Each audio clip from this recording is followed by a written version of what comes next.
Assalamualaikum warahmatullahi wabarakatuh. Pada pertemuan kali ini, kita akan membahas tentang simbol-simbol peralatan pada diagram alir proses.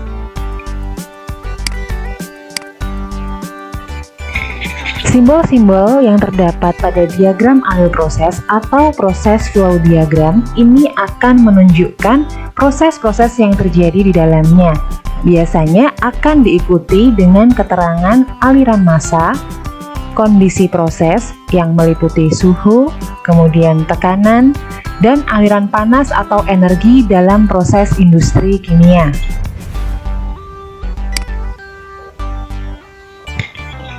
Nah, pada pertemuan sebelumnya kita sudah membahas beberapa kelompok simbol peralatan industri. Nah, kelompok ini kita ambil dari Handbook Ulrich ya 1984, di mana kelompok peralatan ini dibagi mulai dari A, kemudian B, C, D, E, F ya sampai X. Nah, ini seperti yang sudah kita pelajari sebelumnya. Nah, pada pembahasan kali ini kita akan mengenal lebih jauh tentang masing-masing setiap dari kelompok peralatan. Nah, untuk yang pertama ini adalah kelompok A atau auxiliary facilities ya, atau fasilitas alat bantu, di mana fasilitas alat bantu ini merupakan peralatan yang digunakan untuk unit alat bantu pabrik atau biasanya disebut dengan bagian utilitas. Salah satu contohnya ini pada gambar yang di sini adalah satu unit udara yang dihasilkan oleh unit utilitas, di mana udara kotor akan masuk melalui unit udara, kemudian akan keluar sebagai udara kering yang bertekanan. Nah, beberapa contoh bagian-bagian atau unit utilitas itu diantaranya ada unit air, kemudian penghasil steam ya atau uap panas, kemudian ada unit bahan bakar. Selanjutnya ada udara bertekanan atau compressed air dan listrik. Nah, unit air ini biasanya bisa digunakan untuk berbagai macam kebutuhan. Dapat meliputi kebutuhan proses atau untuk kebutuhan manusia ya, artinya operator atau manusia yang bekerja di industri. Nah, ini biasanya air-air proses atau yang digunakan untuk kebutuhan sehari-hari ini dapat disediakan oleh unit water treatment process. Kemudian terdapat juga air pendingin atau cooling water yang biasanya ini dihasilkan oleh unit cooling tower. Kemudian terdapat juga air-air yang biasanya digunakan sebagai make up water untuk pengisi air pada proses pendinginan, kemudian air pada proses yang lain-lain. Selanjutnya untuk steam atau uap. Nah, ini biasanya unit penyedianya adalah boiler ya, di mana pada boiler ini nanti steam yang dihasilkan akan digunakan sebagai media pemanas pada proses. Nah, selanjutnya yang termasuk juga menjadi salah satu utilitas pabrik yaitu udara bertekanan atau compressed air ya, dimana di sini udara bertekanan digunakan untuk menggerakkan alat-alat instrumen atau proses pemanasan, pendinginan maupun lain-lain. Nah, biasanya untuk udara bertekanan ini dihasilkan dari sebuah kompresor udara dengan tekanan tertentu. Selanjutnya untuk unit bahan bakar ya, bisa seperti solar atau mungkin gas alam yang digunakan untuk bahan bakar ya. Di beberapa industri untuk unit bahan bakar ini bisa masuk di dalam unit utilitas atau juga bisa dikelompokkan sebagai unit bahan baku, karena memang kebanyakan gas alam ini banyak digunakan sebagai bahan baku utama pada proses produksi. Kemudian unit penyedia listrik ya, ini bisa bermacam-macam. Biasanya industri bisa mendapatkan pasokan listriknya itu dari PLN, kemudian bisa dari perusahaan listrik swasta, biasanya yang kalau dekat dengan area pabrik. Nah, itu yang bisa digunakan. Selain itu juga terdapat industri yang mereka mampu menghasilkan pembangkit listrik dari kerja sendiri, jadi milik pabrik itu sendiri. Ya, ini beberapa hal yang dapat dihasilkan dari unit utilitas sebagai unit alat bantu di dalam proses industri kimia.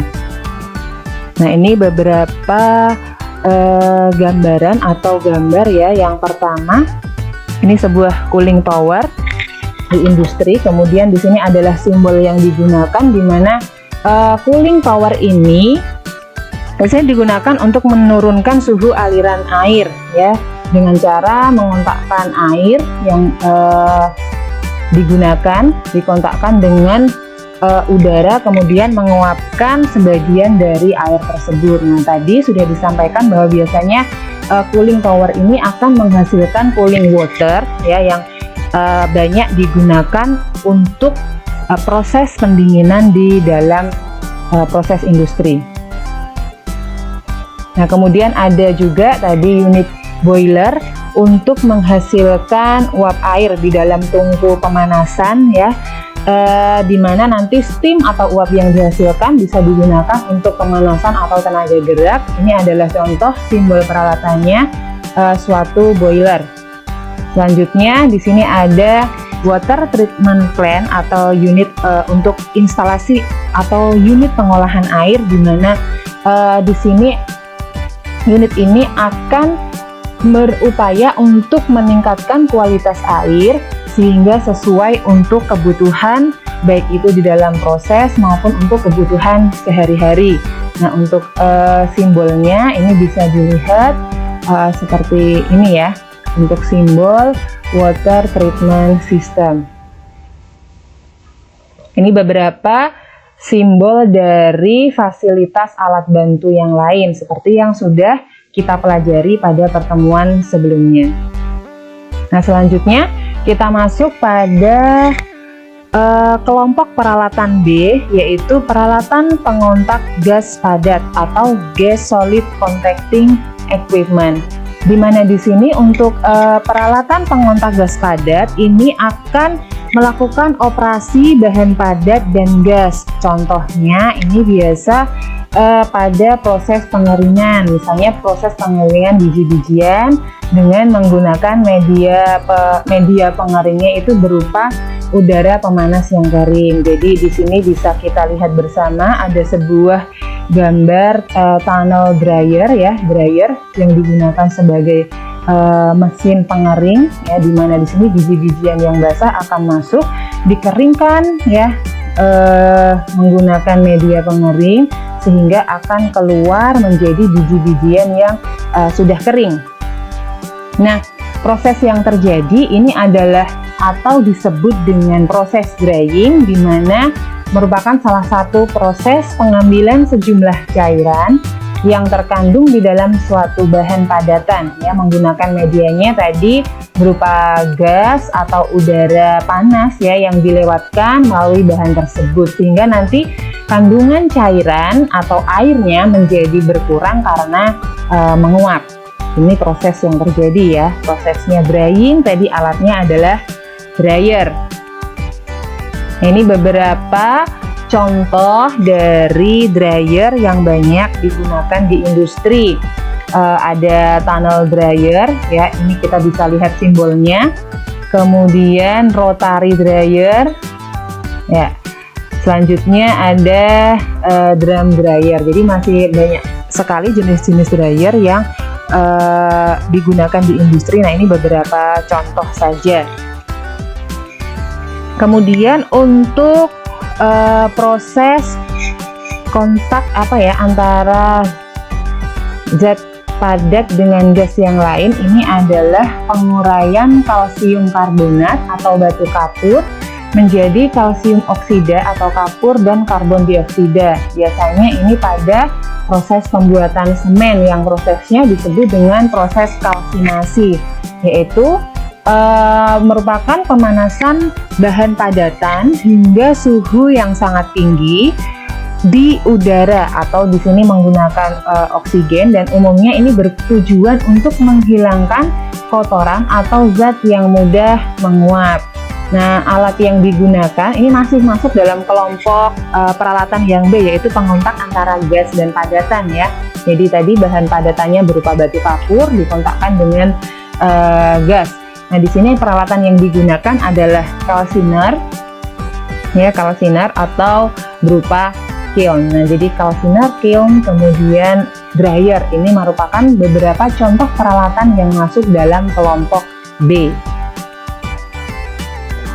Selanjutnya untuk kelompok C, yaitu meliputi crusher, mills, dan grinders. Jadi kelompok peralatan C ini merupakan tipe peralatan penghancur atau yang biasa digunakan untuk memperkecil ukuran dari suatu bahan fase padat.